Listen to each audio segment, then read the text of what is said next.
And it goes a little something like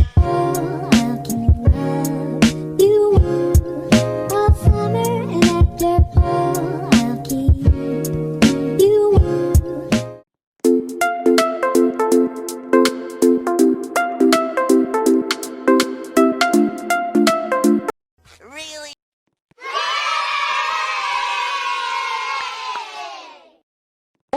It's only a game. Why you have to be mad?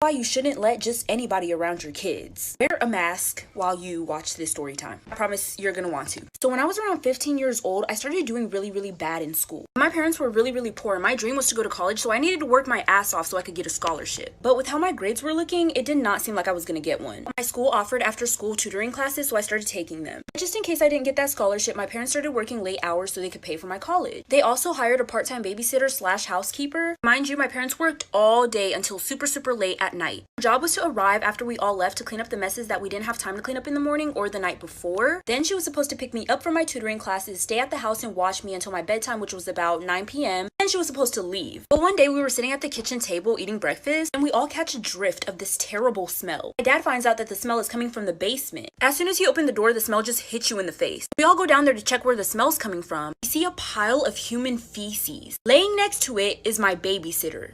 Part 2 of why you should never let just anybody around your kids. So we go to check out the smell in the basement, and there my babysitter is laying next to a pile of her own shit. My parents wake her up and everyone's covering their mouth and nose with our shirt. I go upstairs because the smell. I let my parents deal with that.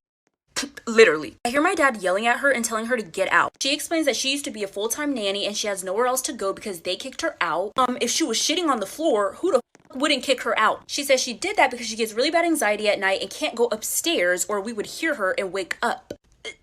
Because you have anxiety does not give you the right to shit on the floor. I have anxiety. Do you see me shitting on the floor? So my parents kick her out anyways, like any reasonable person would. And we thought that was the last that we were gonna see of her. But one night at like 2 a.m. in the morning, I hear a tapping on my window. So I wake up and there's my babysitter staring at me through my window. She looks sad and she like motions for me to let her in. I'm looking at her like, no. And so that sadness quickly turns to anger and she starts banging on my window. Part 3 of why you shouldn't let just anybody around your kids. Like I said, there my stalker ass babysitter is banging on my window at 2 a.m. in the morning. And so I quickly go to get my parents because what if she breaks in? Once I leave my room, I hear the banging stop, but I still go to tell my parents what just happened. My dad calls the police and they check around the area and she's nowhere to be found. The smell goes away, we don't see her anymore, so we think everything's good now. But one day my mom texts me and tells me that she left me a tray of cookies on the dining table for when I get back from tutoring. Well, I didn't see any cookies or a tray. When my mom gets home, she wakes me up and asks me where I put the tray. I told her that I didn't even see the tray of cookies. So my mom tries looking for the tray because she needs it for when she cooks. She never finds it. Mind you, my family like never goes to our basement. But one day, my dad needs some tools to help fix his buddy's car. He also notices that the tray we were looking for is in the basement. We're all freaked out at this point because our babysitter was secretly living in our house. Now things are going missing and being misplaced. And after looking around for any suspicion that she might have been there again, we notice a broken lock in the window of our basement. Part 4 of why you shouldn't let just anybody around your kids. So after putting 2 and 2 together and realizing that my babysitter had been sneaking into our house through our basement window, and also noticing that things have been going missing, we call the police and report her because it was just so obviously her. She did not do a good job at all at covering her tracks. When the police look her up, they say she has no criminal record and that she's not enlisted in any housing. So she was homeless. So my parents go ahead and fix the lock on our basement window. I'm guessing once she found out that she couldn't get in anymore, she stopped trying. So afterwards, my parents stopped working as much and I got a friend to start dropping me off at home after my tutoring classes. Once I would get home, I would do all the cleaning just to help my parents out. So then they could keep working their long hours so I could go to college. My parents were kind of iffy about leaving me at home by myself, which I